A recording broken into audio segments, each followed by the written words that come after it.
गोविंद। हर राय हर कृष्ण गुर टेक कहा तेरे चंद। दसवीं गोविंद सिंह गुरु नमो चरण यारे बिंद। ज्यों बुलावे तो बोले स्वामी कुदरत कमन हमारी। साध संग नानक जस गायो जो प्रभ की यत प्यारी। ज्ञान ध्यान किस कर्म न जाना सार न जाना तेरी। सब ती बड़ा सतगुर नानक जिन कल राखी मेरी। सब ती बड़ा सतगुर नानक जिन कल राखी मेरी। वाहिगुरु जी का खालसा वाहिगुरु जी की फतेह। सो आप सब सिख संतां भाई भाई वड भागे हो धनता दे योग हो क्योंकि इस वक्त जुगो जुगे अटल गद्दी की सुभाईमान चवन तखत दी बालक हाजर नाजर सतगुरु धन श्री गुरु ग्रंथ साहिब जी महाराज की पवित्र गोद में बैठ करके सतगुरां दी पवित्र गुरबाणी का आनंद माणते हुए अपने जीवन दीयां कुछ घड़ियां सफलियां बना रहे हो वड्डियां भागां वाले। आओ गुरु चरणों में बैठ करके सतगुरां दे पवित्र इतिहास को श्रवण करके लाहे लैके धनता दे योग बणीए। इस तो पहलों आप गुरु की सिख संगतां ने श्रवण किया सी कि धन श्री गुरु हरगोबिंद जी महाराज मेरी पीर दे मालक सच्चे पातशाह अपने प्यारियां दी प्रेम की खिच विच बधे हुए 30 कोह ते गए है ड्रौली तो चल करके। दोपहर का वक्त घोड़े ते कल्ले ही सवार हुए ते पहुंचे है जिथे के भाई साधु ते उहदा सपुत्र रूपचंद याद कर रहे थे कि सतगुरु ये जल तुहाडे छकण दे योग है, पहलों तुसीं छकोगे ते फिर असीं छकांगे। इदां बेनतियां करते हुए बेहोशी के आलम में चले गए। सतगुरु जी पहुंचे उत्थे जिद्दां उन्हां दे मन की भावना सी। सतगुरु जी जंगल विच आवाज़ां मारते फिरदे है कि भाई सानू बड़ी प्यास लगी हुई है, कोई है इत्थे मनुख जिहदे पास के पानी होए सानू पिला देवे, बड़ी वड्डी प्यास लगी है। हुण सतगुरु जी इदां आवाज़ां मारते हुए जिस पासे ये दोवें प्यो पुत्र पै हुए सी ना उस पासे वाल होए ते भाई साधु जी के नेत्र खुले है। सतगुरां नूं देख करके बड़ा प्रसन्नचित होया। धन श्री गुरु हरगोबिंद जी महाराज मेरी पीर दे मालक सच्चे पातशाह पहुंचे इन्हां दे लागे। इन्हां प्यो पुत्रां ने दरख्तां दे पत्ते तोड़ करके पतल बना करके सतगुरां नूं जल छकाणा कीता है। सतगुरां ने जल छकिया ते बाद विच इन्हां नूं छकाणा कीता। इन्हां उत्ते बड़ी सारी रहमत कीती ते सतगुरु जी प्रसन्नचित होकर के कह रहे हैं भाई अज तक इदां दा जल ठंडा किते नहीं छकना कीता, एक इतना वड्डा प्रेम दे नाल किसी ने छकाउणा नहीं कीता। बड़ी रहमत है तुहाडे उत्ते। सतगुरु जी हुण बख्शियां दे रहे हैं प्यो पुत्रां नूं। आओ इस तो अगे इतिहास को श्रवण करिए। सतनाम श्री वाहिगुरु साहिब जीओ। साधु धारे आनंद और महाराज की स्थान विचरत उदस भी कबेता कीन पान दरयान। हुण जदों सतगुरां ने आकर के जल छक लिया, इन्हां दे मन की भावना पूरी की है, प्रेम दे बधे हुए आए है। भाई साधु जी हथ जोड़ करके बेनती करता है, कहता सतगुरु तुसां ने बड़ी कृपा की, रहमत की, किते इत्थे नेड़े तेड़े विचर रहे सी जिहड़ा कि साडी बेनती नूं प्रवान करके इतनी जल्दी साडे पास तुसीं ने पहुंचना कीता ते साडे मन की भावना पूरी की है। हुण भाई साधु सतगुरां दे चरनां विच बेनती कर रहा सी, पुछ रहा सी सतगुरु ਤੁਸੀਂ ਕਿਤੇ ਲਾਗੇ ਚਾਗੇ ਸੀ, ਕਿਤੇ ਇੱਧਰ ਨੂੰ ਆਉਣਾ ਕੀਤਾ ਸੀ, ਜਿਹੜਾ ਕਿ ਸਾਡੀ ਬੇਨਤੀ ਨੂੰ ਪ੍ਰਵਾਨ ਕਰਕੇ ਇਤਨਾ ਜਲਦੀ ਸਾਡੇ ਪਾਸ ਆਏ, ਸਾਡੀ ਮਨ ਦੀ ਭਾਵਨਾ ਪੂਰੀ ਕੀਤੀ ਹੈ। उचित आपके हमने जाना, तुम्हें तरयो क्यों न पाना। कृपा कर पूर्वी आस, दास जान कर पहुँचे पास। ਕਿ ਅਸਾਂ ਨੇ ਇਹ ਜਲ ਤੁਹਾਡੇ ਵਾਸਤੇ ਉਚਿਤ ਗਿਣਨਾ ਕੀਤਾ ਸੀ, ਇਸ ਵਾਸਤੇ ਕਿ ਅਸੀਂ ਇਹ ਮਨ ਦੇ ਵਿੱਚ ਵਿਚਾਰ ਕਰਕੇ ਦੋਹਾਂ ਪਿਓ ਪੁੱਤਰਾਂ ਨੇ ਤੁਹਾਡੇ ਛਕਣ ਵਾਸਤੇ ਰੱਖਣਾ ਕੀਤਾ ਸੀ ਕਿ ਜੇ ਸਤਿਗੁਰੂ ਜੀ ਪਹਿਲੋਂ ਆ ਕਰਕੇ ਛਕਣਗੇ ਤੇ ਫਿਰ ਅਸੀਂ ਜਲ ਛਕਾਂਗੇ। ਇਸ ਵਾਸਤੇ ਅਸਾਂ ਨੇ ਜਲ ਛਕਣਾ ਨਹੀਂ ਕੀਤਾ ਜਿਤਨਾ ਚਿਰ ਤੁਸੀਂ ਆਏ ਨੇ, ਤੇ ਤੁਸਾਂ ਨੇ ਆ ਕਰਕੇ ਸਾਡੇ ਮਨ ਦੀ ਕਾਮਨਾ ਪੂਰੀ ਕੀਤੀ ਹੈ, ਸਾਡੇ ਉੱਤੇ ਰਹਿਮਤ ਕੀਤੀ ਹੈ ਕਿ ਆਪਣੇ ਸੇਵਕ ਜਾਣ ਕਰਕੇ, ਆਪਣੇ ਦਾਸ ਜਾਣ ਕਰਕੇ, ਆਪਣੇ ਜਨ ਸਮਝ ਕਰਕੇ ਸਾਡੇ ਉੱਤੇ ਰਹਿਮਤ ਕਰਨਾ ਕੀਤੀ ਹੈ, ਸਾਡੇ ਸਿਰ ਤੇ ਵੀਰ ਭਰਿਆ ਹੱਥ ਆ ਕਰਕੇ ਰੱਖਣਾ ਕੀਤਾ ਹੈ। ਤੁਸਾਂ ਨੇ ਬੜੀ ਸਾਰੀ ਰਹਿਮਤ ਵਰਤਾਨਾ ਕੀਤੀ ਹੈ ਜੀ। सतगुरु बिरदास बखाना, ईश को सन किए बयाना। ताए पीवन हीर तुम्हारा, जेत पैरी अब कछदारा। ਕਿ ਧੰਨ ਸ੍ਰੀ ਗੁਰੂ ਹਰਗੋਬਿੰਦ ਜੀ ਮਹਾਰਾਜ ਭਾਈ ਸਾਧੂ ਦੇ ਪੁੱਛਣ ਤੇ ਦੱਸ ਰਹੇ ਹੈ, ਕਹਿ ਰਹੇ ਭਾਈ ਸਾਧੂ ਜੀ ਅਸੀਂ 30 ਕੋਹ ਦਾ ਪੈਂਡਾ ਜਿਹੜਾ ਨਾ ਉਹ ਲੰਘ ਕਰਕੇ ਤੁਹਾਡੇ ਪ੍ਰੇਮ ਦੇ ਬੱਝੇ ਹੋਏ ਆਏ ਹਾਂ। ਅਸੀਂ ਇਸ ਵਕਤ ਡਰੌਲੀ ਭਾਈ ਸਾਈਂ ਦਾਸ ਜੀ ਦੇ ਗ੍ਰਹਿ ਵਿਖੇ ਆਰਾਮ ਫਰਮਾਨ ਕਰ ਰਹੇ ਸੀ, ਪਰ ਤੁਹਾਡੇ ਪ੍ਰੇਮ ਦੀ ਇਤਨੀ ਖਿੱਚ ਪੈਣਾ ਕੀਤੀ ਹੈ ਕਿ ਅਸੀਂ ਤੁਹਾਡੇ ਜਲ ਨੂੰ ਛਕਣ ਵਾਸਤੇ ਬੜੀ ਤੇਜ਼ ਰਫ਼ਤਾਰ ਦੇ ਵਿੱਚ ਘੋੜੇ ਨੂੰ ਛੇੜ ਕਰਕੇ ਆਏ ਆ। ਬੜੇ ਤੇਜ਼ ਰਫ਼ਤਾਰ ਵਿੱਚ ਘੋੜੇ ਨੂੰ ਛੇੜਨਾ ਕੀਤਾ ਤੇ ਤੁਹਾਡੇ ਪਾਸ ਪਹੁੰਚਣਾ ਕੀਤਾ ਹੈ, ਕਿਉਂਕਿ ਦੁਪਹਿਰ ਦਾ ਸਮਾਂ ਤੇ ਅਸੀਂ ਆਪਣੇ ਸੇਵਕਾਂ ਦੇ ਪ੍ਰਾਣ ਵੀ ਬਚਾਉਣਾ ਚਾਹੁੰਦੇ ਸੀ, ਕਿਉਂਕਿ ਬੇਹੋਸ਼ੀ ਦੇ ਆਲਮ ਵਿੱਚ ਚਲੇ ਗਏ ਸੀ ਨਾ। ਇੱਦਾਂ ਹੁਣ ਬਚਨ ਕਰਦੇ ਆ ਇਹ ਦੁਪਹਿਰਾਂ ਦਾ ਸਮਾਂ ਜਿਹੜਾ ਵੀ ਢਲਦਾ ਜਾ ਰਿਹਾ ਸੀ, ਢਲਦਾ ਜਾ ਰਿਹਾ ਸੀ, ਕਹਿਣ ਦਾ ਭਾਵ ਕਿ ਸ਼ਾਮਾਂ ਦੇ ਵਕਤ ਵਾਲੇ ਪਾਸੇ ਇਹ ਸਮਾਂ ਜਾਈ ਜਾ ਰਿਹਾ ਸੀ। ਕਾਰਨ ਕੀ ਅਬ ਤਿਆਗੋ, ਕਰੋ ਦੇ ਗੁਰੂ ਕੀ ਅਨਰਾਗੋ।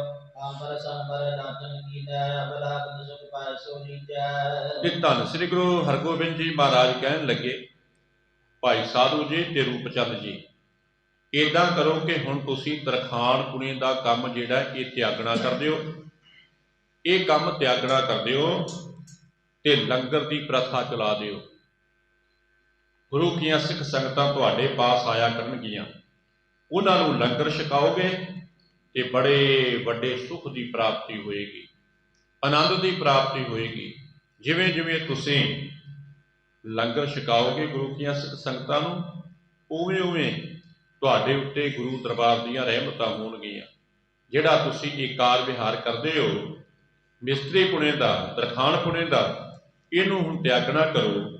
ਗੁਰੂ ਦਰਬਾਰ ਦੀਆਂ ਤੁਹਾਡੇ ਉੱਤੇ ਰਹਿਮਤਾਂ ਹੋ ਜਾਣਗੀਆਂ। ਪਿਤਾ ਪੁੱਤਰ ਕਰ ਜੋਰ ਉਚਾਰੇ, ਆਰ ਆਪਣੇ ਦਾਸ ਉਦਾਰੇ। ਦੇਵ ਨੇ ਸਿੱਖੀ ਕੋ ਅਬ ਜਾਦਾਨ, ਜੀਤੇ ਜਨਮ ਮਰਨ ਲੁਕਿਆਨ। ਪਿਤਾ ਪੁੱਤਰ ਨੇ ਨਾ ਦੋਨੋਂ ਹੱਥ ਜੋੜ ਕਰਕੇ ਦੋਹਾਂ ਨੇ ਇਹ ਬੇਨਤੀ ਕਰਨਾ ਕੀਤੀ ਹੈ।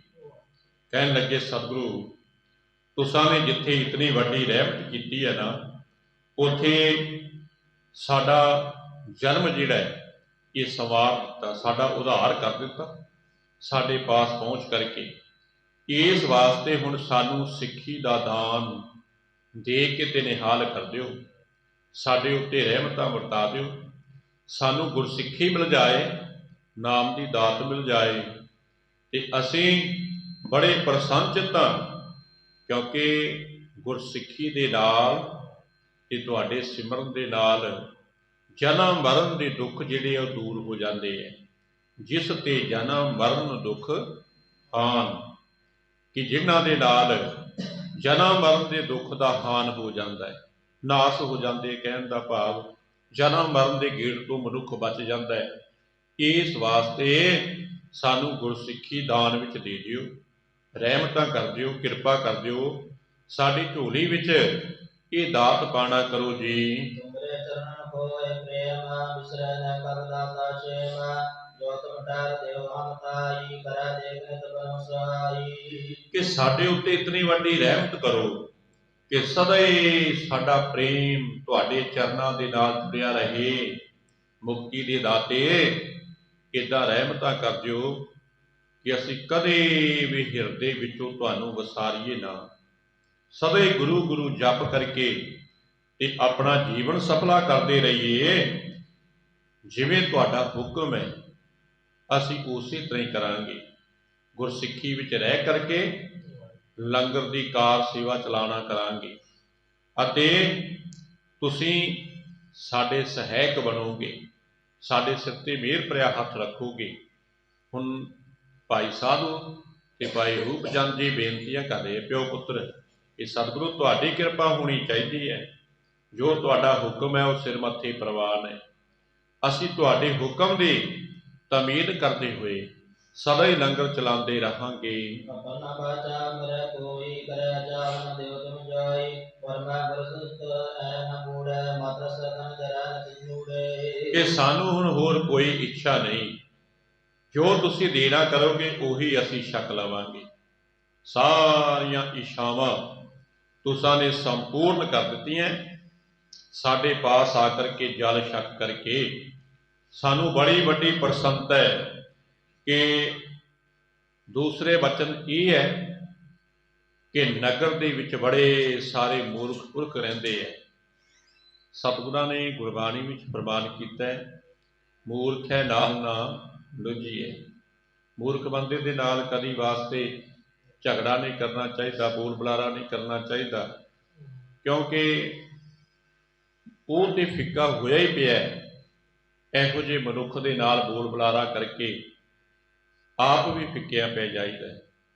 हुण ये बेनती करते हैं कि सतगुरु असीं लंगर ते जरूर चलावांगे, पर साडे नगर दे विच बहुत सारे मूर्ख बंदे है। उन्हां दा कारण की है कि वो सखी सरवरी है, पीरां फकीरां नूं मनण वाले है ते वो साडी विरोधता करते हैं। जदों असीं गुरसिੱਖੀ दे नाल जुड़े हुए सिमरन करते हैं तो इदां सानू देख करके बड़े वो द्वैत भावना दे नाल सड़ते हैं, झूठ बोलते हैं, झूठे बंदे है। तो इस वास्ते वो बड़ा सारा साडे विरोध करके ये परेशान हुंदे है। इस वास्ते लंगर ते असीं चलावांगे। उन्हां दे कहण दा मतलब सी कि सतगुरु उन्हां मूर्खां नूं भी समत दे दिओ जे भला वो सीधे रस्ते ते लग जाण। क्योंकि गुरु प्यार वालिओ धन श्री गुरु नानक देव जी महाराज का घर तो यही वचन ये हुक्म सानू करता है कि भुखे नूं लंगर ते तन तो नंगे नूं वस्त्र। ये सब तो वड्डा दान है। जिहड़े गुरु के प्यारे भुखियां नूं प्रशादा छकदे है, छकाउंदे है अते तन तो नंगियां नूं वस्त्र दिंदे है यथायोग, उन्हां नूं बहुत वड्डे फल की प्राप्ति होएगी। सतगुरां दे गुरबाणी विच भी प्रमाण है अते सतगुरु जी महाराज ने इतिहास विच भी सानू वार वार इस समझाना कीता है। ते सतगुरु जी महाराज के चरनां विच भाई साधु ते रूपचंद दे बेनती करना चाहुंदे हैं कि सतगुरु लंगर ते चलावांगे, पर कुछ जिहड़े मूर्ख आदमी वसदे आ साडे नगर विच उन्हां नूं भी समत देना करो ताकि वो सीधे रस्ते ते चल पैण।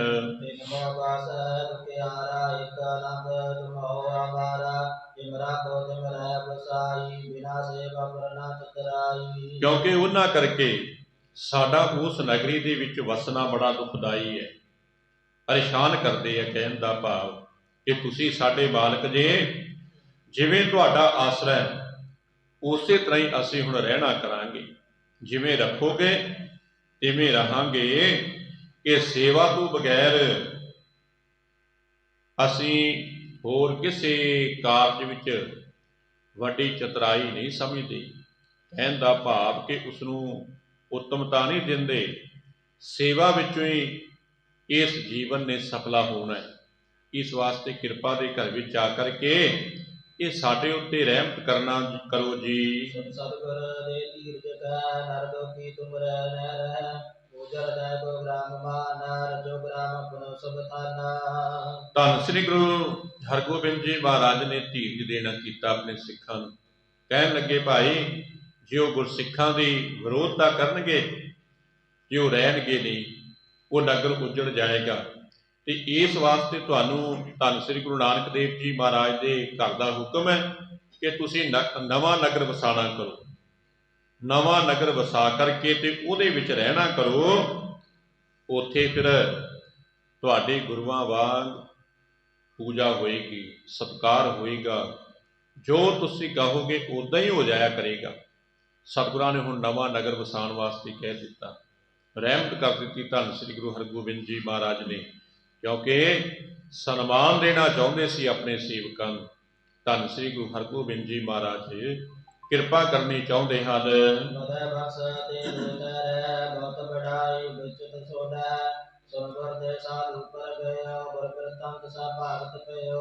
ਸਤਿਗੁਰੂ ਕਹਿਣ ਲੱਗੇ ਭਾਈ ਸਾਧੂ ਜੀ, ਉਸ ਨਗਰੀ ਵਿੱਚ ਤੁਹਾਡੀ ਅੰਸ ਬੰਸ ਬਹੁਤ ਵਧੇਗੀ ਤੇ ਬੜਾ ਸਾਰਾ ਤੁਹਾਡਾ ਪ੍ਰਤਾਪ ਪ੍ਰਗਟ ਹੋਵੇਗਾ, ਬੜੀ ਸਾਰੀ ਤੁਹਾਨੂੰ ਵਡਿਆਈ ਮਿਲੇਗੀ, ਸ਼ੋਭਾ ਮਿਲੇਗੀ। ਕਿਉਂਕਿ ਗੁਰੂ ਪਿਆਰਿਓ, ਸਤਿਗੁਰਾਂ ਦਾ ਹੁਕਮ ਹੈ, ਸਤਿਗੁਰੇ ਆਇਓ ਸ਼ਰਨ ਤੁਹਾਰੀ, ਮਿਲੈ ਸੂਖ ਨਾਮ ਹਰ ਸੋਭਾ, ਚਿੰਤਾ ਲਾਹੇ ਹਮਾਰੀ। ਗੁਰੂ ਦੀ ਸ਼ਰਨ ਵਿੱਚ ਜਦੋਂ ਪੈ ਜਾਈਏ ਨਾ, ਫਿਰ ਸੁੱਖ ਤੇ ਵਡਿਆਈਆਂ ਮਿਲਦੀਆਂ ਤੇ ਚਿੰਤਾਵਾਂ ਵੀ ਲਾਗੇ ਨਹੀਂ ਰਹਿੰਦੀਆਂ। ਇਹ ਸਤਿਗੁਰਾਂ ਦੇ ਘਰ ਦੀ ਉਪਮਾ ਹੈ, ਉਸ ਘਰ ਦੀ ਬਖਸ਼ਿਸ਼ ਹੈ ਕਿ ਜਿਹੜੇ ਚਰਨ ਸ਼ਰਨ ਵਿੱਚ ਪੈ ਜਾਂਦੇ ਹੈ, ਉਹਨਾਂ ਉੱਤੇ ਰਹਿਮਤਾਂ ਹੋ ਜਾਂਦੀ ਹੈ। ਇਸ ਵਾਸਤੇ ਸਤਿਗੁਰੂ ਜੀ ਕਹਿਣ ਲੱਗੇ ਤੁਸੀਂ ਨਵਾਂ ਨਗਰ ਵਸਾਓ, ਤੁਹਾਡੀ ਅੰਸ ਬੰਸ ਬੜੀ ਵਧੇਗੀ, ਬੜੀ ਸਾਰੀ ਵਡਿਆਈ ਤੁਹਾਡੀ ਪ੍ਰਗਟ ਹੋਏਗੀ। ਤੇ ਭਾਈ ਸਾਧੂ ਜੀ ਸਤਿਗੁਰਾਂ ਪਾਸੋਂ ਇਹ ਬਚਨ ਸੁਣ ਕਰਕੇ ਆਪਣੇ ਨਗਰ ਦੇ ਵੱਲ ਗਿਆ, ਨਗਰ ਦੇ ਵਿੱਚ ਗਿਆ ਤੇ ਜਾ ਕਰਕੇ ਆਪਣੇ ਘਰ ਦੇ ਵਿੱਚ ਸਾਰਾ ਵਰਤਾਂਤ ਸੁਣਾਉਣਾ ਕੀਤਾ। ਭਾਈ ਆਕਲ ਦੀ ਧੀ ਨੂੰ, ਆਪਣੀ ਧਰਮ ਸਪਤਰੀ ਨੂੰ ਦੱਸਣਾ ਕੀਤਾ ਕਿ ਭਾਗਾਂ ਵਾਲੀਏ, ਚਲੋ ਚੱਲ ਕਰਕੇ ਦਰਸ਼ਨ ਕਰ ਲਓ। ਜਿਹੜੇ ਸਤਿਗੁਰਾਂ ਤੋਂ ਮੇਰੇ ਉੱਤੇ ਕਿਰਪਾ ਕਰਵਾਈ ਸੀ ਉਹ ਬਾਹਰ ਜੰਗਲ ਵਿੱਚ ਆਏ ਬੈਠੇ ਹੈ, ਸਾਡੀ ਭਾਵਨਾ ਨੂੰ ਪੂਰਾ ਕਰਨ ਵਾਸਤੇ। ਇਸ ਵਾਸਤੇ ਇਹਨੇ ਜਾ ਕਰਕੇ ਆਪਣੀ ਧਰਮ ਸਪਤਰੀ ਨੂੰ ਦਰਸਾਉਣਾ ਕੀਤਾ ਹੈ, ਸਾਰੀ ਗੱਲਬਾਤ ਦੱਸਣਾ ਕੀਤੀ ਹੈ, ਇੱਦਾਂ ਹੁਣ ਸਮਝਾਉਣਾ ਕੀਤਾ ਹੈ।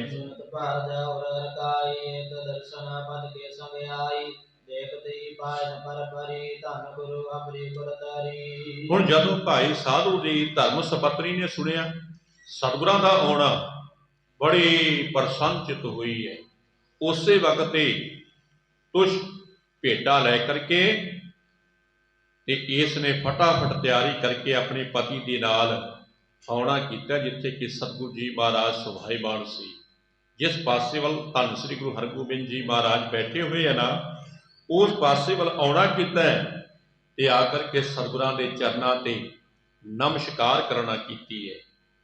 ਇਹ ਆਕਲ ਦੀ ਧੀ, ਇਸ ਬੀਬੀ ਨੇ ਬੜੀ ਪ੍ਰਸੰਨਤਾ ਧਾਰਨ ਕੀਤੀ, ਸਤਿਗੁਰਾਂ ਦੇ ਚਰਨਾਂ ਤੇ ਢਹਿ ਪਈ, ਬੇਨਤੀਆਂ ਕਰਦੀ ਹੈ ਕਿ ਸਤਿਗੁਰੂ ਤੁਸਾਂ ਨੇ ਬੜੀ ਵੱਡੀ ਰਹਿਮਤ ਕੀਤੀ ਹੈ, ਬੜੀ ਕਿਰਪਾ ਕੀਤੀ ਹੈ ਕਿ ਮੇਰੀ ਜਦੋਂ ਸ਼ਾਦੀ ਹੋਈ ਸੀ, ਮੈਂ ਬੜੀ ਚਿੰਤਾ ਵਿੱਚ ਸੀ ਕਿ ਮੈਂ ਗੁਰਸਿੱਖਾਂ ਦੀ ਧੀ ਸਖੀ ਸਰਵਰੀਆਂ ਦੇ ਘਰ ਚੱਲਣੀ ਆ ਤੇ ਬੜਾ ਚਿੰਤਾ ਦਾ ਵਿਸ਼ਾ ਬਣ ਜਾਏਗਾ। ਪਰ ਤੁਸਾਂ ਨੇ ਮੇਰੀ ਇਹ ਪੁਕਾਰ ਸੁਣ ਕੇ ਆਉਂਦਿਆਂ ਆਉਂਦਿਆਂ ਹੀ ਰਸਤੇ ਵਿੱਚ ਮੇਰੇ ਪਤੀ ਨੂੰ ਗੁਰਸਿੱਖ ਬਣਾ ਦਿੱਤਾ ਤੇ ਅੱਜ ਤੇ ਉਦੋਂ ਵੀ ਵੱਡੀ ਤੁਸਾਂ ਨੇ ਮੇਰੇ ਘਰ ਦੇ ਉੱਤੇ ਕਿਰਪਾ ਕੀਤੀ ਹੈ, ਰਹਿਮਤ ਕੀਤੀ ਹੈ। 30 ਕੋਹ ਦਾ ਪੈਂਡਾ ਸਰ ਕਰਕੇ ਤੇ ਪਿਓ ਪੁੱਤਰਾਂ ਦੇ ਸਿਰ ਤੇ ਮਿਹਰ ਭਰਿਆ ਹੱਥ ਰੱਖਣਾ ਕੀਤਾ ਹੈ। ਧੰਨ ਸ੍ਰੀ ਗੁਰੂ ਸੱਚੇ ਪਾਤਸ਼ਾਹ, ਤੁਸਾਂ ਨੇ ਤੇ ਮੇਰੀ ਕੁੱਲ ਨੂੰ ਹੀ ਤਾਰ ਦਿੱਤਾ ਹੈ, ਮੇਰੀ ਕੁੱਲ ਨੂੰ ਚਾਰ ਚੰਨ ਲਗਾਣਾ ਕੀਤੀ ਹੈ। ਬੜੀਆਂ ਰਹਿਮਤਾਂ ਫੂਲੇ ਨਹੀਂ ਸਮਾਉਂਦੀ।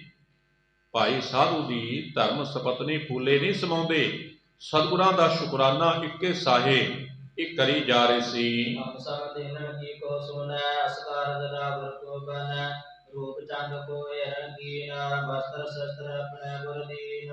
ਕਿ ਸਾਡੇ ਵਰਗੇ ਗਰੀਬਾਂ ਦੀ ਹੋਰ ਕਿਸ ਨੇ ਬਾਹ ਪਕੜਨੀ ਸੀ ਸਤਿਗੁਰੂ, ਇਹ ਤੁਸਾਂ ਨੇ ਰਹਿਮਤਾਂ ਵਰਤਾਣਾ ਕੀਤੀ ਹੈ, ਤੁਸਾਂ ਨੇ ਕਿਰਪਾ ਕਰਨਾ ਕੀਤੀ ਹੈ ਇਹ ਗਰੀਬਾਂ ਦੇ ਸਿਰ ਤੇ ਮਿਹਰ ਭਰਿਆ ਹੱਥ ਰੱਖ ਕੇ ਤੇ ਇਹ ਵਡਿਆਈਆਂ ਦੇ ਕੇ ਨਿਹਾਲ ਕਰਨਾ ਕੀਤਾ ਹੈ। ਹੁਣ ਇਹ ਤੁਹਾਡੇ ਘਰ ਦੀ ਸ਼ੋਭਾ ਤੁਹਾਨੂੰ ਹੀ ਬਣ ਆਉਂਦੀ ਹੈ ਸਤਿਗੁਰੂ। ਹੁਣ ਜਦੋਂ ਇਸ ਬੀਬੀ ਨੇ ਬੜੀ ਸਾਰੀ ਸ਼ੋਭਾ ਕੀਤੀ, ਧੰਨ ਸ੍ਰੀ ਗੁਰੂ ਹਰਗੋਬਿੰਦ ਜੀ ਮਹਾਰਾਜ ਨੇ ਰੂਪ ਚੰਦ ਨੂੰ ਦੇਖਿਆ, ਆਪਣੀ ਕਿਰਪਾ ਦ੍ਰਿਸ਼ਟੀ ਛੱਡੀ ਤੇ ਹੁਣ ਸਤਿਗੁਰੂ ਜੀ ਦਾਤ ਦੇਣ ਲੱਗੇ ਹੈ, ਆਪਣੇ ਪਿਆਰੇ ਨੂੰ ਦਾਤ ਦੇਣ ਲੱਗੇ ਹੈ। ਕੀ ਦਾਤ ਵਿੱਚ ਦੇਣਾ ਕੀਤਾ? ਸ਼ਸਤਰ ਤੇ ਵਸਤਰ ਸਤਿਗੁਰਾਂ ਨੇ ਰੂਪ ਚੰਦ ਨੂੰ, ਇਹਨਾਂ ਦੇ ਸਪੁੱਤਰ ਨੂੰ ਦੇਣਾ ਕੀਤੇ ਹੈ। ਆਪਣੀ ਕਿਰਪਾ ਦ੍ਰਿਸ਼ਟੀ ਛੱਡੀ, ਦੇਖਿਆ ਰੂਪ ਚੰਦ ਵੱਲੇ ਤੇ ਸਤਿਗੁਰੂ ਜੀ ਪ੍ਰਸੰਨ ਹੋਏ, ਆਪਣੇ ਸ਼ਸਤਰ ਤੇ ਵਸਤਰ ਹੁਣ ਦੇਣਾ ਕੀਤੇ ਹੈ। ਇਹ ਬਖਸ਼ਿਸ਼ ਵਿੱਚ ਦੇਣਾ ਕੀਤੇ ਨੇ ਤੇ ਭਾਈ ਰੂਪ ਚੰਦ ਜੀ ਨੇ ਦੋਨੋਂ ਹੱਥ ਕਰਕੇ ਇਹ ਪ੍ਰਵਾਨ ਕਰਨਾ ਕੀਤੇ ਹੈ। ਸਤਿਗੁਰੂ ਜੀ ਤੁਸਾਂ ਨੇ ਬੜੀ ਰਹਿਮਤ ਕੀਤੀ ਹੈ।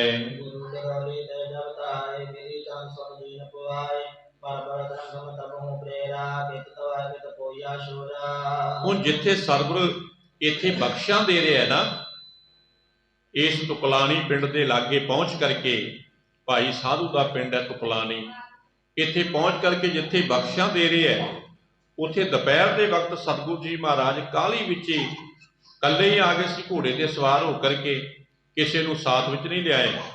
ਤੇ ਜਦੋਂ ਭਾਈ ਬਿਧੇ ਚੰਦ ਨੇ ਦੇਖਿਆ ਕਿ ਸਤਿਗੁਰੂ ਜੀ ਮਹਾਰਾਜ ਕਿਸ ਪਾਸੇ ਵੱਲ ਗਏ ਹੈ, ਫਟਾਫਟ ਆਪਣੇ ਘੋੜੇ ਨੂੰ ਤਿਆਰ ਕੀਤਾ।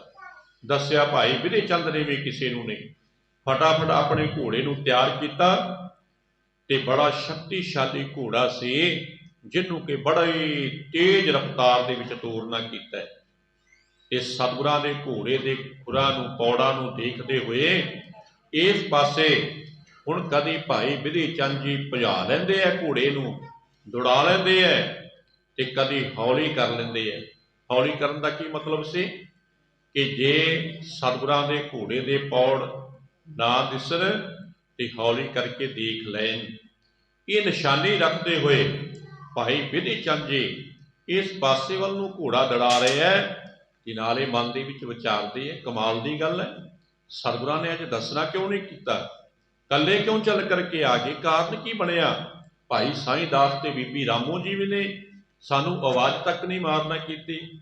ਇੱਦਾਂ ਮਨ ਦੇ ਵਿੱਚ ਸੋਚਦੇ ਹੋਏ ਆਪਣੇ ਘੋੜੇ ਤੇ ਸਵਾਰ ਹੋ ਕਰਕੇ ਸਤਿਗੁਰਾਂ ਦੇ ਪਿੱਛੇ ਆ ਰਹੇ ਹਨ।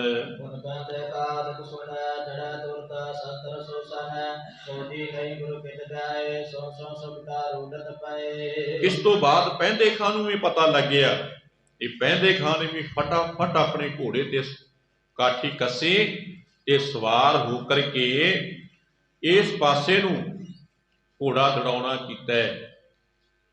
ਪੁੱਛਦੇ ਹੈ ਕਿ ਸਤਿਗੁਰੂ ਜੀ ਮਹਾਰਾਜ ਕਿਹੜੇ ਪਾਸੇ ਵੱਲ ਚਲੇ ਗਏ, ਕਾਰਨ ਕੀ ਹੈ, ਕਿਉਂ ਸਤਿਗੁਰਾਂ ਨੇ ਇਕੱਲਿਆਂ ਨੇ ਜਾਣਾ ਕੀਤਾ ਹੈ? ਇੱਦਾਂ ਫਿਰ ਸੁਣ ਕੇ ਸਾਰੇ ਸੂਰਬੀਰ ਭਾਈ ਬਿਧੇ ਚੰਦ ਜੀ ਆਏ, ਪਹਿੰਦੇ ਖਾਂ ਜੀ ਆਏ, ਉਸ ਤੋਂ ਬਾਅਦ ਸਾਰੇ ਸੂਰਬੀਰਾਂ ਨੂੰ ਪਤਾ ਲੱਗ ਗਿਆ। ਬੜੀ ਚਿੰਤਾ ਦਾ ਵਿਸ਼ਾ ਬਣ ਗਿਆ ਗੁਰਸਿੱਖਾਂ ਵਿੱਚ ਕਿ ਇਹ ਕਾਰਨ ਕੀ ਬਣਿਆ। ਸਭ ਘੋੜਿਆਂ ਤੇ ਸਵਾਰ ਹੋ ਕਰਕੇ ਇਸ ਪਾਸੇ ਨੂੰ ਆਪੋ ਆਪਣੇ ਘੋੜੇ ਦੜਾ ਕਰਕੇ ਬੜੀ ਕਾਹਲੀ ਵਿੱਚ ਸਤਿਗੁਰਾਂ ਦੇ ਆ ਕੇ ਦਰਸ਼ਨ ਕਰਨਾ ਚਾਹੁੰਦੇ ਹੈ, ਮਿਲਣਾ ਚਾਹੁੰਦੇ ਹੈ।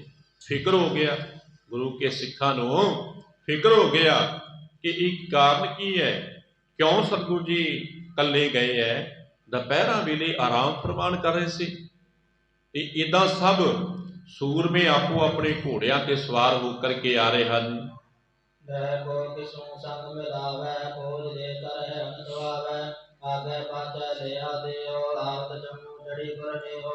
ਕਿ ਹੁਣ ਕੋਈ ਵੀ ਕਿਸੇ ਦੀ ਸੂਰਮਾ ਗੱਲ ਨਹੀਂ ਸੁਣਦਾ, ਵਾਹੋਂ ਦਾ ਹੀ ਆਪਣੇ ਘੋੜੇ ਜਿਹੜੇ ਹੈ ਸਤਿਗੁਰਾਂ ਦੇ ਇਸ ਪਾਸੇ ਨੂੰ ਭਜਾਣਾ ਕੀਤੇ ਹੈ। ਜਿਵੇਂ ਜਿਵੇਂ ਪੌੜਾਂ ਦੇਖੀਆਂ, ਕਿਉਂਕਿ ਸਤਿਗੁਰਾਂ ਤੋਂ ਬਾਅਦ ਭਾਈ ਬਿਧੇ ਚੰਦ ਜੀ ਆਏ, ਉਸ ਤੋਂ ਬਾਅਦ ਪਹਿੰਦੇ ਖਾਂ ਦਾ ਘੋੜਾ ਤੇ ਸੂਰਬੀਰ ਇਹ ਨਿਸ਼ਾਨੀਆਂ ਰੱਖਦੇ ਹੋਏ ਇੱਕ ਦੂਸਰੇ ਦੀ ਗੱਲ ਸੁਣਨ ਵਾਸਤੇ ਕੋਈ ਤਿਆਰ ਨਹੀਂ। ਇਤਨਾ ਚਿੰਤਾ ਦਾ ਵਿਸ਼ਾ ਬਣ ਗਿਆ ਕਿ ਇਹ ਨਿਸ਼ਾਨੀਆਂ ਰੱਖ ਕੇ ਤੇ ਸੂਰਬੀਰ ਘੋੜੇ ਭਜਾਈ ਆ ਰਹੇ ਹੈ। ਇਸ ਪਾਸੇ ਨੂੰ ਅੱਗੇ ਪਿੱਛੇ ਇੱਕ ਦੂਸਰੇ ਦੇ ਦਿਖਾਈ ਦਿੰਦੇ ਹੋਏ ਆਏ ਜਾ ਰਹੇ ਸੀ ਕਿ ਇੱਦਾਂ ਜਾਪਦਾ ਹੈ ਕਿ ਬੜੀ ਵੱਡੀ ਫੌਜ ਕਿਸੇ ਪਾਸੇ ਚੜ੍ਹਾਈ ਕਰਕੇ ਜਾ ਰਹੀ ਹੈ, ਬੜੀ ਵੱਡੀ ਫੌਜ ਕਿਸੇ ਪਾਸੇ ਚੜ੍ਹਾਈ ਕਰਕੇ ਜਾ ਰਹੀ ਹੈ। ਜਿੱਧਰ ਜਿੱਧਰ ਦੀ ਸੂਰਬੀਰਾਂ ਦੇ ਘੋੜੇ ਲੰਘੇ, ਫਿਰ ਅਸਮਾਨ ਨੂੰ ਧੂੜ ਉੜਦੀ ਦਿਖਾਈ ਦੇਣਾ ਕੀਤੀ ਹੈ। ਤੇ ਦੇਖਣ ਵਾਲੇ ਫਿਰ ਭੱਜ ਭੱਜ ਕੇ ਦੇਖਦੇ ਹੈ ਕਿ ਇਹ ਕੀ ਕਾਰਨ ਹੋ ਗਿਆ, ਸਤਿਗੁਰਾਂ ਦੇ ਸਿੱਖਾਂ ਨੇ ਇੱਕਦਮ ਘੋੜੇ ਕਿਉਂ ਭਜਾਣਾ ਕੀਤੇ ਹੈ। ਤੇ ਇਦਾਂ ਹੁਣ ਘੋੜੇ ਭਜਾਉਂਦੇ ਹੋਏ ਇਸ ਪਾਸੇ ਵੱਲ ਆਈ ਜਾ ਰਹੇ ਸਨ।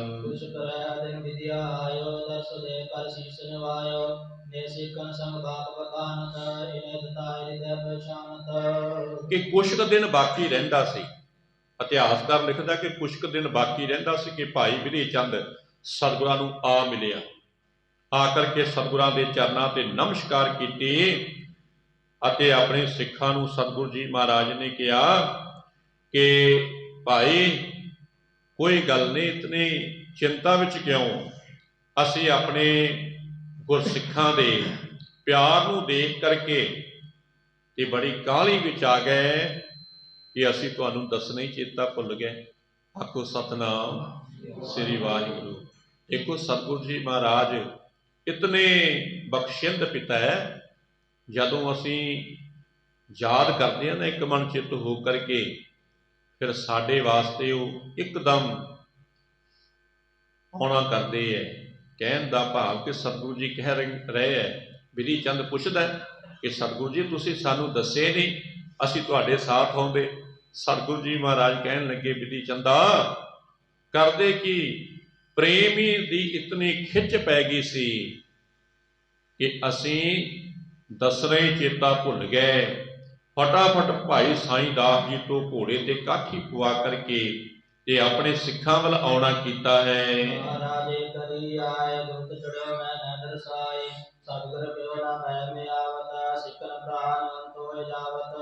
ਬਿਧੀ ਚੰਦ ਕਹਿੰਦਾ, ਸਤਿਗੁਰੂ ਕਮਾਲ ਕਰ ਦਿੱਤੀ, ਤੁਸੀਂ ਇਕੱਲੇ ਹੀ ਇਸ ਪਾਸੇ ਨੂੰ ਘੋੜਾ ਦੜਾ ਕਰਕੇ ਆ ਗਏ, ਪਰ ਕਾਹਲੀ ਤੇ ਮੈਂ ਵੀ ਬੜੀ ਕਰਨਾ ਕੀਤੀ ਹੈ, ਪਰ ਅੱਜ ਤੇ ਕਮਾਲ ਹੀ ਕਰਨਾ ਕਰ ਦਿੱਤੀ। ਮੈਂ ਵੀ ਬੜੀ ਕਾਹਲੀ ਦੇ ਨਾਲ ਆਪਣੇ ਘੋੜੇ ਨੂੰ ਛੇੜ ਕਰਕੇ ਆਉਣਾ ਕੀਤਾ, ਪਰ ਰਸਤੇ ਵਿੱਚ ਮੈਨੂੰ ਕਿਤੇ ਵੀ ਤੁਸੀਂ ਦਿਖਾਈ ਨਹੀਂ ਦਿੱਤੇ ਤੇ ਮੈਨੂੰ ਤੇ ਬੜੀ ਚਿੰਤਾ ਹੋ ਗਈ, ਫਿਕਰ ਹੋ ਗਿਆ ਕਿ ਸਤਿਗੁਰੂ ਜੀ ਮਹਾਰਾਜ ਕਿਉਂ ਅੱਜ ਇਕੱਲੇ ਘੋੜੇ ਤੇ ਸਵਾਰ ਹੋ ਕਰਕੇ ਚਲੇ ਗਏ ਹੈ।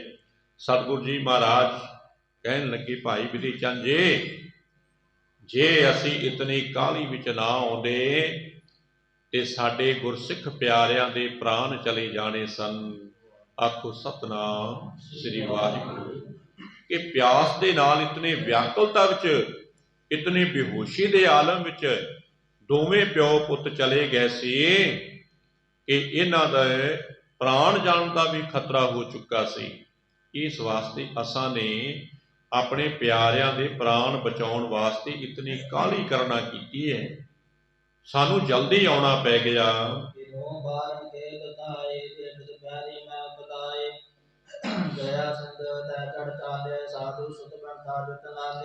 ਕਿ ਬਿਧੀ ਚੰਦਾ ਇਸ ਵਾਸਤੇ ਆਪਣੇ ਪਿਆਰਿਆਂ ਦੇ ਪ੍ਰਾਣ ਬਚਾਉਣ ਵਾਸਤੇ ਬੜੀ ਕਾਹਲੀ ਦੇ ਵਿੱਚ ਸਾਨੂੰ ਆਉਣਾ ਪਿਆ ਕਿ ਜੇਠ ਦਾ ਮਹੀਨਾ ਸੀ ਤੇ ਬੜੀ ਗਰਮੀ ਪੈ ਰਹੀ ਹੈ। ਜੇਠ ਦਾ ਮਹੀਨਾ ਹੈ, ਬੜੀ ਗਰਮੀ ਪੈ ਰਹੀ ਹੈ ਤੇ ਫਿਰ ਕੰਮਕਾਰ ਤੇ ਲੱਗੇ ਹੋਏ ਮਨੁੱਖ ਨੂੰ ਬੜੀ ਵੱਡੀ ਪਿਆਸ ਲੱਗੀ ਹੋਈ ਸੀ ਤੇ ਫਿਰ ਪਿਆਸ ਲੱਗੀ ਹੋਣ ਕਰਕੇ ਜਲ ਛਕਿਆ ਨਹੀਂ।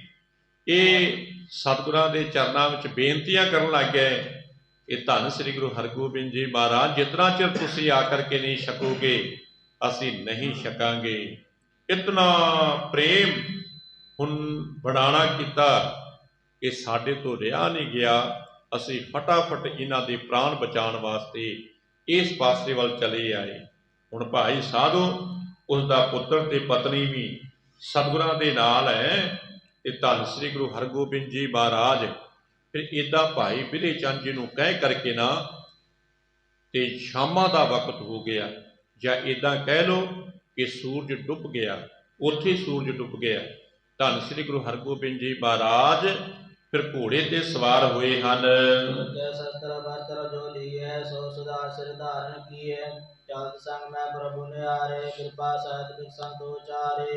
ਹੁਣ ਜਿਹੜੇ ਸ਼ਸਤਰ ਬਸਤਰ ਸਤਿਗੁਰਾਂ ਨੇ ਰੂਪ ਚੰਦ ਨੂੰ ਦਿੱਤੇ ਸੀ, ਇਸ ਨੇ ਲੈ ਕਰਕੇ ਆਪਣੇ ਸਿਰ ਤੇ ਧਾਰਨ ਕੀਤੇ ਹੈ। ਪਹਿਨੇ ਨਹੀਂ, रूपचंद ने सिर ते सत्कार किया अते बड़ी सारी मर्यादा बना करके सिर ते बन लए। ते सतगुरां ने जदों देखिया रूपचंद वल्ले, ये सतगुरु जी महाराज किनू कहना चाहुंदे सी। धन श्री गुरु हरगोबिंद जी महाराज कहना चाहुंदे सी कि रूपचंद जी ये तुहानू दित्ते ते पहनण वास्ते सी, पर तुसां ने सिर ते रख लए। इदां हुण सतगुरु जी महाराज किरपा दृष्टि छड्ड के रूपचंद वल देखी जा रहे हैं।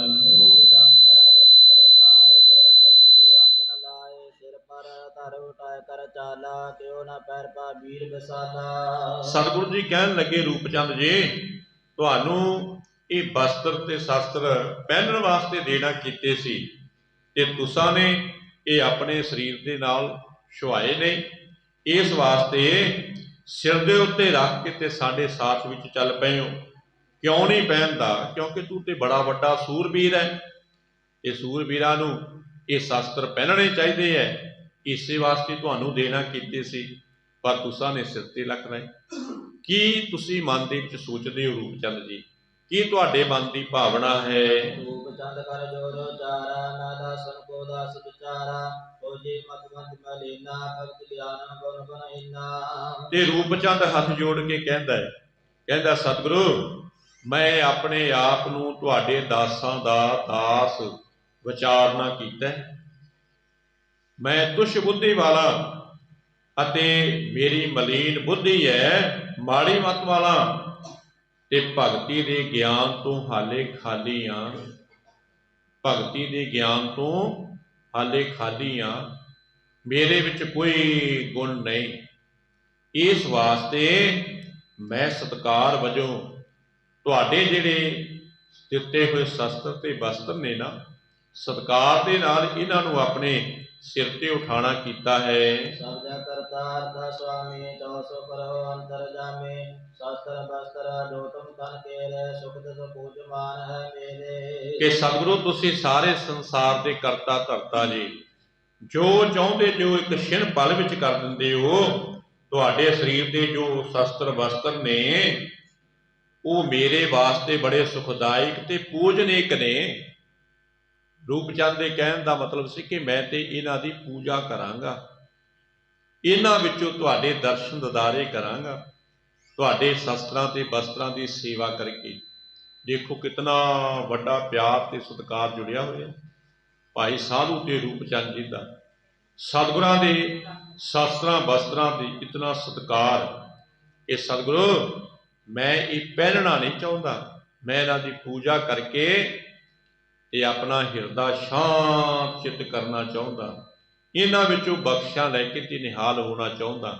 इस वास्ते सतगुरु असीं तुछ बुद्धि वाले हाँ, साडी मलीन बुद्धि है, असीं किसे तरह भी गुणां दी गाहक नहीं, औगुणां ते भरे हुए हाँ। इस वास्ते साडे वास्ते जिथे ये सुखदायक ने उथे पूजनीक हन जी।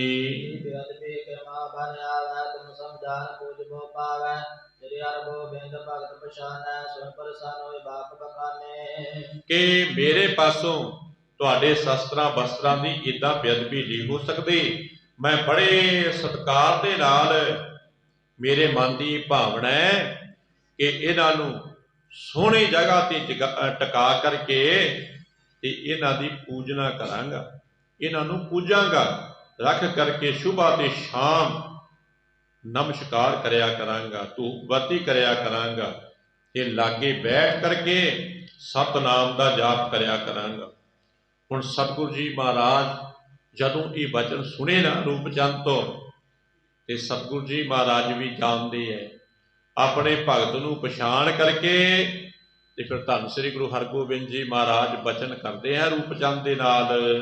करोना देख जो दई हमारी दोए रसना देख तुम्हारी, जिसके श्रापो बिलमना होए प्राण अंत शनि सोए। ते धन श्री गुरु हरगोबिंद जी महाराज कह रहे कहन लगे रूपचंद जी फिर इदां करो कि हुण ये तेग तुसीं पहननी भी नहीं, इहदा सत्कार करो, तुहाडी जबान ही असीं तेग बना दित्ती।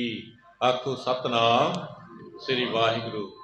ਜੋ ਤੁਸੀਂ ਮੁਖਾਰਬੇ ਦੇ ਵਿੱਚੋਂ ਬਚਨ ਛੱਡ ਦੇਵੋਗੇ ਉਹ ਉਸੇ ਤਰ੍ਹਾਂ ਹੀ ਹੋ ਜਾਣਗੇ।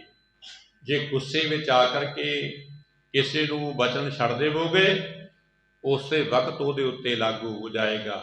ਜਿਹੜਾ ਤੁਹਾਨੂੰ ਪ੍ਰਸੰਨ ਕਰ ਲਵੇਗਾ ਤੇ ਪ੍ਰਸੰਨਤਾ ਵਿੱਚ ਹੋ ਕਰਕੇ ਜੋ ਬਚਨ ਕਹੋਗੇ, ਜੋ ਕੋਈ ਕੁਛ ਮੰਗੇਗਾ ਤੁਹਾਡੇ ਪਾਸੋਂ ਉਹਨੂੰ ਉਹੀ ਕੁਛ ਪ੍ਰਾਪਤ ਹੋ ਜਾਏਗਾ। ਜੋ ਮੰਗੇਗਾ ਉਹੀ ਕੁਛ ਪ੍ਰਾਪਤ ਹੋ ਜਾਏਗਾ। ਪਰ ਜਿਹੜੇ ਤੁਹਾਨੂੰ ਨਾਰਾਜ਼ ਕਰਨਗੇ ਉਹ ਦੁਖਾਂਤ ਵਿੱਚ ਪੈ ਜਾਣਗੇ। ਤੁਹਾਨੂੰ ਇਹ ਗੁਰੂ ਦਰਬਾਰ ਦੀਆਂ ਬਖਸ਼ਾਂ ਦੇਣੀਆਂ ਕੀਤੀਆਂ ਕਿ ਜੋ ਤੁਸੀਂ ਚਾਹੋਗੇ, ਮਾਰਨਾ ਚਾਹੋ ਮਾਰ ਲਵੋ, ਜੀਵਾਣਾ ਚਾਹੋ ਜੀਵਾ ਲਵੋ। ਧੰਨ ਸ੍ਰੀ ਗੁਰੂ ਹਰਗੋਬਿੰਦ ਜੀ ਮਹਾਰਾਜ ਇਤਨੇ ਪ੍ਰਸੰਨਚਿਤ ਹੋ ਗਏ, ਇਤਨੀਆਂ ਰਹਿਮਤਾਂ ਵਰਤਾਉਣ ਲੱਗ ਗਏ ਕਿ ਸਤਿਗੁਰਾਂ ਨੇ ਇਹ ਰੂਪ ਚੰਦ ਜੀ ਦੇ ਨਾਲ ਬਚਨ ਛੱਡਣਾ ਕੀਤੇ ਹਨ।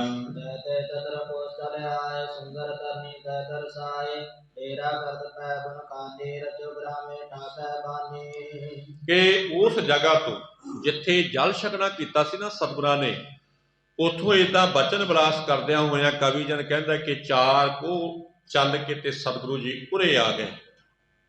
ਤੇ ਜਦੋਂ 4 ਕੋਹ ਚੱਲ ਕੇ ਉਰਾਂ ਨੂੰ ਆਉਣਾ ਕੀਤਾ ਤੇ ਮੂੰਹ ਹਨੇਰਾ ਹੋ ਗਿਆ ਤੇ ਸਤਿਗੁਰਾਂ ਨੇ ਉੱਥੇ ਹੀ ਡੇਰਾ ਕਰ ਲਿਆ। ਕਿਉਂਕਿ ਜਾਨੀ ਜਾਨ ਸਤਿਗੁਰੂ ਜੀ ਮਹਾਰਾਜ ਉਸ ਜਗ੍ਹਾ ਤੇ ਨਵੀਂ ਨਗਰੀ ਵਸਾਉਣਾ ਚਾਹੁੰਦੇ ਸੀ। ਇਹਨਾਂ ਦੇ ਰਹਿਣ ਵਾਸਤੇ, ਇਹਨਾਂ ਦਾ ਸਤਿਕਾਰ ਕਰਾਉਣ ਵਾਸਤੇ, ਇਹਨਾਂ ਨੂੰ ਵਡਿਆਈਆਂ ਦੇਣ ਵਾਸਤੇ ਉਸ ਜਗ੍ਹਾ ਤੇ ਸਤਿਗੁਰਾਂ ਨੇ ਡੇਰਾ ਕਰ ਲਿਆ ਤੇ ਬਚਨ ਕੀਤੇ। ਸਤਿਗੁਰਾਂ ਨੇ ਕਹਿਣ ਲੱਗੇ, ਭਾਈ ਸਾਧੂ ਜੀ, ਭਾਈ ਰੂਪ ਚੰਦ ਜੀ, ਸਵੇਰ ਹੋਣ ਤੇ ਇਸ ਜਗ੍ਹਾ ਤੇ ਨਵੀਂ ਨਗਰੀ ਦੀ ਫਿਰ ਰਚਨਾ ਸ਼ੁਰੂ ਕਰਨੀ ਹੈ। ਤੁਸਾਂ ਨੇ ਇਸ ਜਗ੍ਹਾ ਤੇ ਨਵਾਂ ਨਗਰ ਵਸਾਉਣਾ ਹੈ। ਤੇ ਧੰਨ ਸ੍ਰੀ ਗੁਰੂ ਨਾਨਕ ਦੇਵ ਜੀ ਮਹਾਰਾਜ ਦੀ ਕਿਰਪਾ ਦੇ ਨਾਲ ਬੜੀਆਂ ਸਾਰੀਆਂ ਸੰਗਤਾਂ ਇੱਥੇ ਆ ਕਰਕੇ ਵਸੇਬਾ ਕਰਨਗੀਆਂ। ਸੰਧਿਆ ਹੋਈ ਤੈ ਆਏ ਪੈਦ ਕਾਸੋ ਪਟ ਸਮੁਦਾਇ ਅਣ ਬਜਾਵਤ ਪਹੁੰਚੇ ਤਾਹਾ ਫਿਰ ਸਤਿਗੁਰ ਪਾਇਓ ਸੁਖ ਮਾਹਾ। ਕਿ ਇਤਨੇ ਨੂੰ ਪੈਂਦੇ ਖਾਮੇ ਘੋੜਾ ਪਹੁੰਚਾਉਂਦਾ ਹੋਇਆ ਇਸ ਜਗ੍ਹਾ ਤੇ ਆ ਗਿਆ, ਆ ਕਰਕੇ ਸਤਿਗੁਰਾਂ ਨੂੰ ਮਿਲ ਪਿਆ ਅਤੇ ਸਤਿਗੁਰੂ ਜੀ ਮਹਾਰਾਜ ਨੂੰ ਦੇਖ ਕਰਕੇ ਬੜਾ ਵੱਡਾ ਆਨੰਦ ਪੈਂਦੇ ਖਾਨੇ ਪਾਣਾ ਕੀਤਾ। ਸਤਿਗੁਰਾਂ ਦੇ ਚਰਨਾਂ ਤੇ ਨਮਸਕਾਰ ਕੀਤੀ ਕਿ ਸਤਿਗੁਰਾਂ ਦੇ ਪਾਸ ਬੇਨਤੀ ਕਰ ਰਹੇ ਆ ਪੈਂਦੇ ਖਾਂ ਕਿ ਸਤਿਗੁਰੂ ਇਸ ਤਰ੍ਹਾਂ ਕਿਵੇਂ ਤੁਸੀਂ ਇਕੱਲੇ ਦੁਪਹਿਰਾਂ ਦੇ ਸਮੇਂ ਆ ਗਏ, ਦਸਰਾ ਵੀ ਨਹੀਂ ਕੀਤਾ। ਇਹ ਸਤਿਗੁਰਾਂ ਨੇ ਉਹੀ ਪਹਿਲਾਂ ਵਾਲਾ ਜਵਾਬ ਹੀ ਪੈਂਦੇ ਖਾਂ ਨੂੰ ਦੇਣਾ ਕੀਤਾ ਹੈ ਕਿ ਆਪਣੇ ਪਿਆਰਿਆਂ ਦੇ ਪ੍ਰੇਮ ਦੀ ਖਿੱਚ ਵਿੱਚ ਰੀਝੇ ਹੋਏ ਅਸੀਂ ਆ ਗਏ ਕਿ ਸਾਨੂੰ ਵਿਸਰ ਹੀ ਗਿਆ ਤੁਹਾਨੂੰ ਦੱਸਣਾ ਕਿ ਆਓ ਭਾਈ ਬਿਧੀ ਚੰਦ ਜੀ, ਆਓ ਭਾਈ ਜੇਠਾ ਜੀ, ਪੈਂਦੇ ਖਾਂ ਜੀ, ਆਓ ਚਲੀਏ। ਇਹ ਬਚਨ ਤਾਂ ਵਿਸਰ ਹੀ ਗਏ।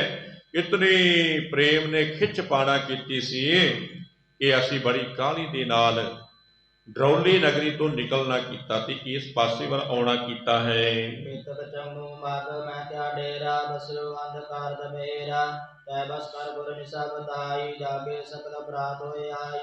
ਤੇ ਕਵੀ ਜਨ ਨੇ ਲਿਖਣਾ ਕੀਤਾ ਕਿ ਕੁਝ ਸੈਨਾ ਨਹੀਂ ਪਹੁੰਚ ਸਕੀ, ਉਹਨਾਂ ਨੂੰ ਜਿੱਥੇ ਰਾਤ ਪੈ ਗਈ ਉਹ ਉੱਥੇ ਹੀ ਰਾਤ ਖਲੋ ਗਏ ਅਤੇ ਸਤਿਗੁਰਾਂ ਨੇ ਇਸ ਜਗ੍ਹਾ ਤੇ ਰਾਤ ਬਿਤਾਣਾ ਕੀਤੀ ਹੈ। ਅੰਮ੍ਰਿਤ ਵੇਲਾ ਹੋਇਆ ਤੇ ਸਤਿਗੁਰੂ ਜੀ ਮਹਾਰਾਜ ਜਾਗੇ ਹੈ, ਇਸ਼ਨਾਨ ਕਰਨਾ ਕੀਤਾ ਹੈ ਤੇ ਸਤਿਗੁਰਾਂ ਨੇ ਸਮਾਧੀ ਲਗਾ ਕਰਕੇ ਬੈਠਣਾ ਕੀਤਾ ਹੈ।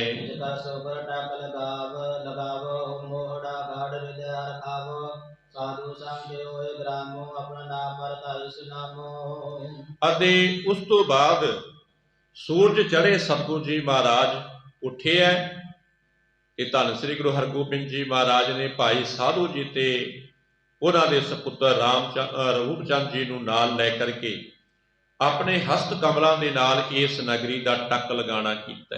ਨਿਜ ਕਰ ਸੋ ਗੁਰ ਟੱਕ ਲਗਾਇਵ ਮੋੜਾ ਗਾੜ ਰਿਦੇ ਹਰਖਾਇਵ। ਕਿ ਇਸ ਜਗ੍ਹਾ ਤੇ ਟੱਕ ਲਗਾਣਾ ਕੀਤਾ ਨਵੀਂ ਨਗਰੀ ਦਾ ਤੇ ਮੋੜਾ ਗੱਡ ਕੇ ਤੇ ਬੜੇ ਸਤਿਗੁਰੂ ਜੀ ਮਹਾਰਾਜ ਪ੍ਰਸੰਨ ਹੋਏ, ਬੜੀਆਂ ਖੁਸ਼ੀਆਂ ਦੇਣੀਆਂ ਕੀਤੀਆਂ ਸਤਿਗੁਰਾਂ ਨੇ। ਸਤਿਗੁਰਾਂ ਦੀਆਂ ਬੜੀਆਂ ਸਾਰੀਆਂ ਇੱਥੇ ਖੁਸ਼ੀਆਂ ਹੋ ਗਈਆਂ ਤੇ ਫਿਰ ਸਾਧੂ ਨੂੰ ਕਹਿਣਾ ਕੀਤਾ ਕਿ ਭਾਈ ਸਾਧੂ ਜੀ ਇਸ ਜਗ੍ਹਾ ਤੇ ਹੁਣ ਨਵੀਂ ਨਗਰੀ ਆਬਾਦ ਕਰ ਦਿਓ, ਨਵਾਂ ਨਗਰ ਵਸਾ ਦਿਓ ਅਤੇ ਇਸ ਦਾ ਨਾਮ ਆਪਣੇ ਨਾਮ ਤੇ ਰੱਖਣਾ ਕਰ ਲਵੋ। ਇੱਦਾਂ ਫਿਰ ਸਤਿਗੁਰੂ ਜੀ ਮਹਾਰਾਜ ਇਹਨਾਂ ਦੇ ਨਾਲ ਵਿਚਾਰ ਕਰਦੇ ਨਾਮ ਰੱਖਣ ਬਾਰੇ ਕਿ ਇਸ ਨਗਰ ਨੂੰ ਵਸਾ ਕੇ ਤੇ ਇਹਦਾ ਨਾਮ ਆਹ ਰੱਖਣਾ ਹੈ। ਇੱਦਾਂ ਹੁਣ ਭਾਈ ਸਾਧੂ ਜੀ ਦੇ ਨਾਲ ਬਚਨ ਕਰਦੇ ਹਨ।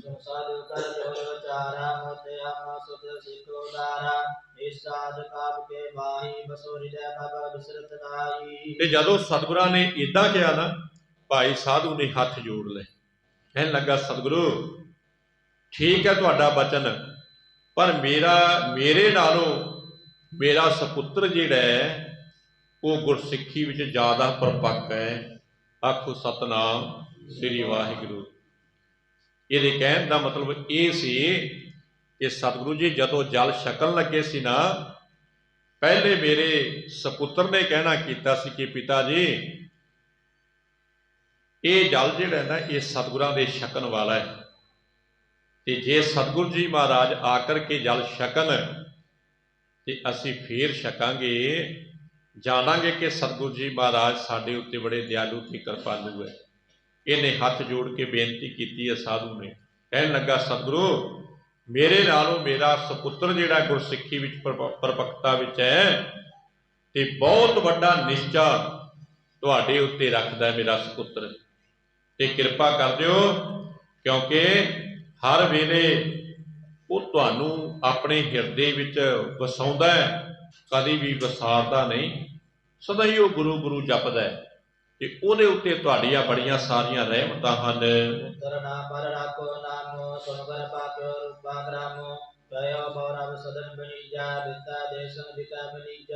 ਇਹ ਇਸ ਕਰਕੇ ਮੇਰੇ ਸਪੁੱਤਰ ਦੇ ਨਾਮ ਤੇ ਇਸ ਨਗਰੀ ਦਾ ਨਾਮ ਰੱਖ ਦਿਓ। ਇਹ ਧੰਨ ਸ੍ਰੀ ਗੁਰੂ ਹਰਗੋਬਿੰਦ ਜੀ ਮਹਾਰਾਜ ਬੜੇ ਪ੍ਰਸੰਨ ਹੋਏ, ਹੱਸੇ ਸਤਿਗੁਰੂ ਜੀ ਮਹਾਰਾਜ, ਤੇ ਸਤਿਗੁਰਾਂ ਨੇ ਇਸ ਨਗਰੀ ਦਾ ਨਾਮ ਭਾਈ ਰੂਪਾ ਰੱਖਣਾ ਕੀਤਾ ਹੈ। ਸਤਿਗੁਰਾਂ ਨੇ ਇਹਦੇ ਸਪੁੱਤਰ ਦੇ ਨਾਮ ਤੇ ਭਾਈ ਰੂਪਾ ਜੀ ਇਸ ਪਿੰਡ ਦਾ ਨਾਂ ਰੱਖਿਆ। ਤੇ ਸਤਿਗੁਰੂ ਜੀ ਕਹਿਣ ਲੱਗੇ ਲਓ ਬਈ ਭਾਈ ਸਾਧੂ ਜੀ ਇੱਥੇ ਹੁਣ ਤੁਸੀਂ ਘਰ ਬਣਾਓ, ਤੇ ਦੇਸ਼ਾਂ ਵਿਦੇਸ਼ਾਂ ਤੋਂ ਬੜੇ ਸਾਰੇ ਪਿਆਰ ਵਾਲੇ ਇਸ ਨਗਰੀ ਵਿੱਚ ਆ ਕਰਕੇ ਵਸਣਗੇ ਕਿ ਇਹਦੇ ਵਿੱਚ ਇਸ ਨਗਰੀ ਵਿੱਚ ਤੁਹਾਡਾ ਜਸ ਬੜਾ ਪ੍ਰਗਟ ਹੋਏਗਾ, ਬੜੀ ਤੁਹਾਡੀ ਵਡਿਆਈ ਹੋਏਗੀ, ਜੋ ਤੁਸੀਂ ਮੁਖ ਵਿੱਚੋਂ ਕਹੋਗੇ ਉਹ ਪੂਰਾ ਹੋ ਜਾਇਆ ਕਰੇਗਾ।